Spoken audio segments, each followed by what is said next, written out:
part of Mountaineering Scotland for, was it 35 years now? Oh, don't say that. I know. No, it can't be. Well, 89. 35 years, buddy. I was obsessed, basically, with climbing.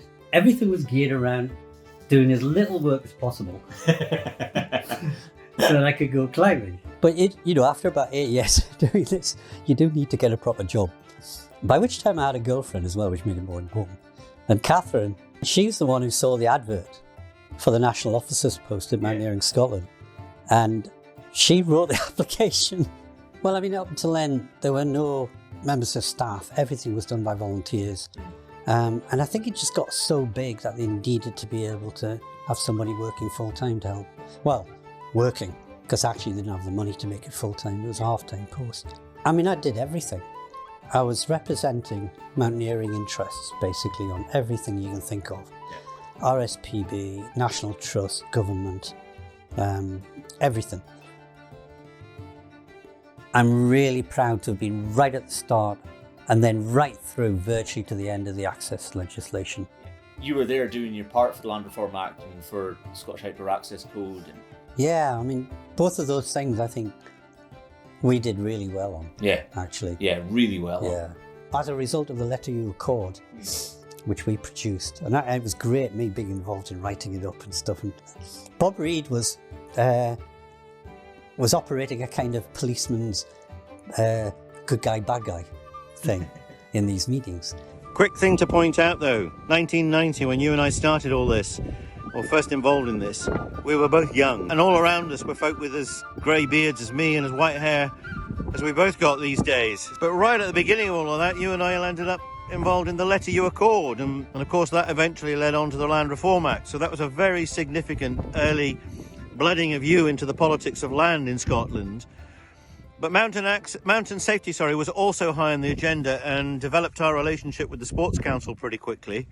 But we made big strides in getting the Scottish Mountain Safety Group established. It was a busy 4 years, but the thing I remember most, and the thing that's worth stating here, is all the climbing fun we had. So from me, have a wonderful retirement, keep climbing, and we look forward to seeing you soon. And actually one of the reasons the Mountaineering Council worked was because you were so good at supporting all of us. While you were a patient, something I really valued too is that you were always willing, or you were up for a scrap, a fight.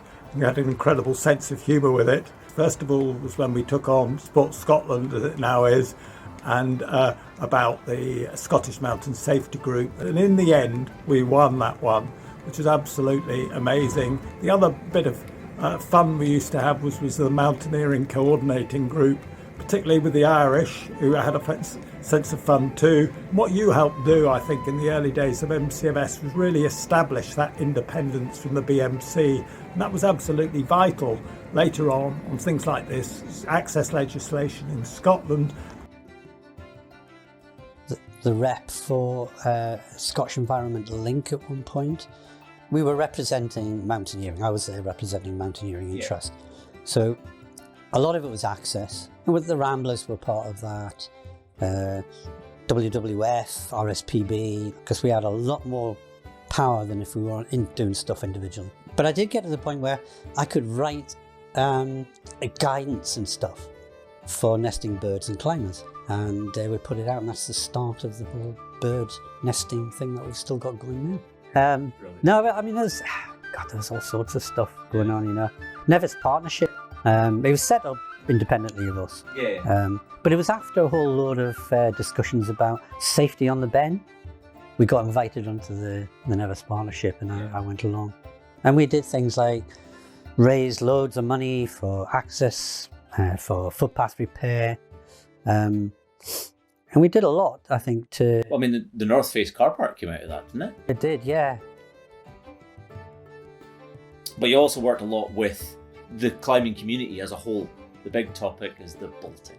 The bolt wall started. We realised we had to do something. We thought, well, if we put a policy together and then debate it and see how we get on. I wrote a sort of draft policy. We organised a public meeting in a pub in Glasgow. So, but it wasn't just that process. I mean, years later, we had even more discussions. We were trying to preserve the whole sort of trad ethic and the future of trad climbing at the same time as making room for sport climbing.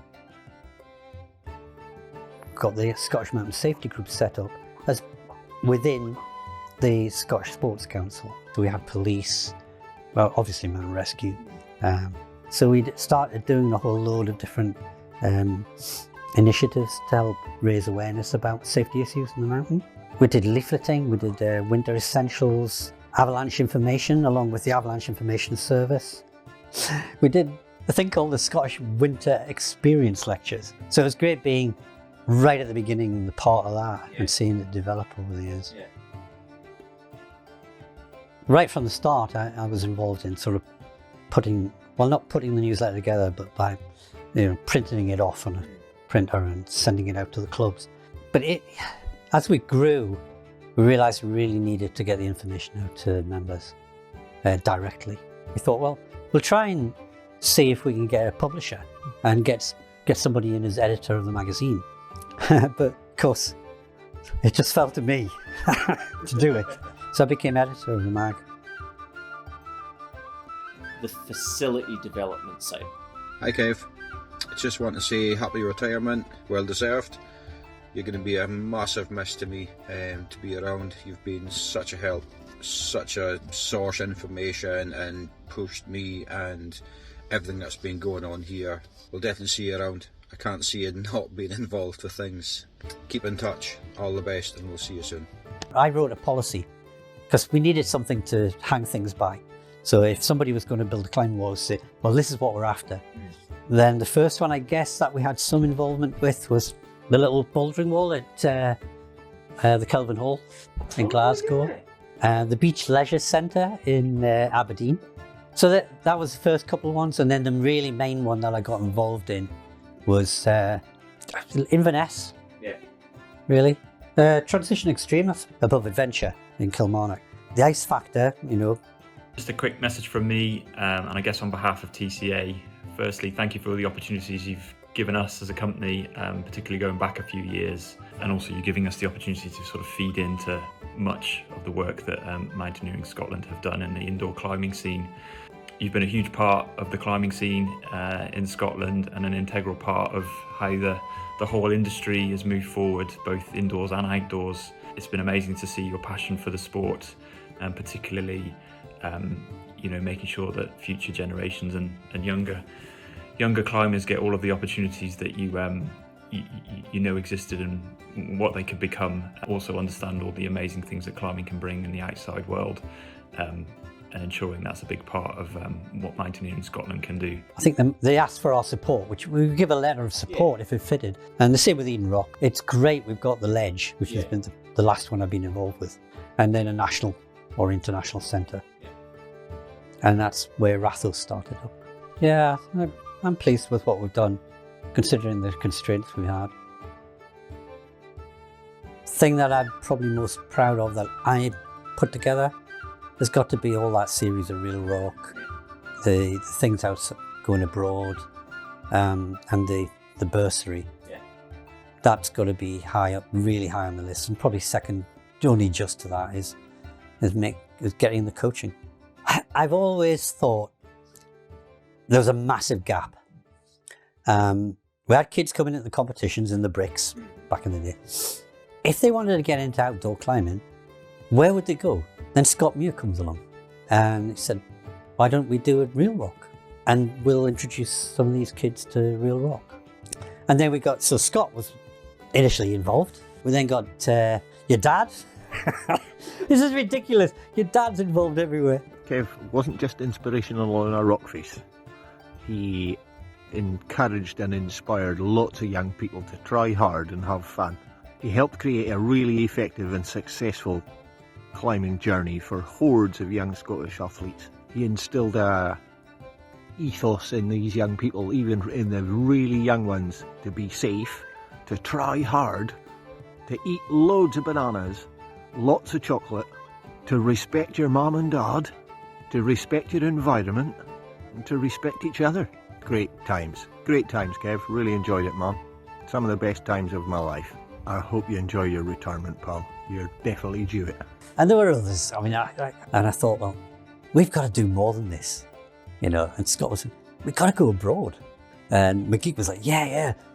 I worked under Kev as Area Youth Coordinator, National Coach and National Route Setter, always enthusiastic in facilitating any ideas or activities that would improve the opportunities of young Scottish climbers.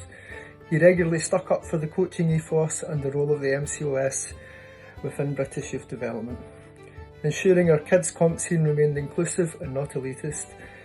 The youth outdoor programme and coaching qualifications, both of which he was instrumental in putting in place, helped ensure youth development created pathways well beyond the climbing competition circuit.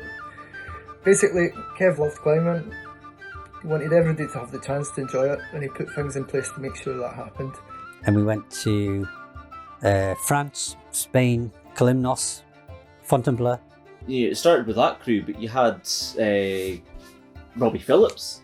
He did a Spain Real Rock and he did Kalymnos. Yeah. So I've known Kev Howett since I was 16 years old through the youth climbing series when I was a competitor. But then later on, as my career developed and I started organising and running the competitions, route setting for them and coaching the young climbers of Scotland, me and Kev began to work together. In latter years, although I don't work in that capacity so much anymore, I still get to pester the old man and ask him about bits of rock around Scotland that I think he might know about. And although he's not working for Mountaineering Scotland anymore, although he's retiring, I really hope that I can still continue to pester him for many more years to come in that capacity. A good example, I suppose, is the expedition grants. I called it a bursary. And you could get money, get a grant, a little bit of a grant, for any kind of climbing discipline anywhere in the world, as long as it was personal development. It was alpine climbing, winter climbing in Lofoten, climbing in this country in winter, going abroad anywhere, bouldering. You know, it was like all over the place. But it's at the heart of what I believe in. Well, yeah, I guess in many respects, because one of the things that MCG, I was pushing with the MCG was coaching and climbing. Yes. Then we needed some other way of doing stuff. And that's when I thought we set up something to do with coaching and climbing. And so the Sports Development Group, the SDG, but that kind of morphed into the Climbing Advisory Group. And the remit was pretty much the same: climbing walls, competitions, coaching, and just developing the whole thing. Roger and I agreed to a proposal where we would just keep the instructional awards exactly as they are, but then parallel with them would be the coaching awards. Yeah. So I kind of forced myself on them to get involved. So the first one I had any influence on and actually met up with the people down in England who were developing them was Funders 2. We started working together to develop Funders 2, and that's when it started. The whole series of things started in developing the coaching syllabuses with Mountain Training UK.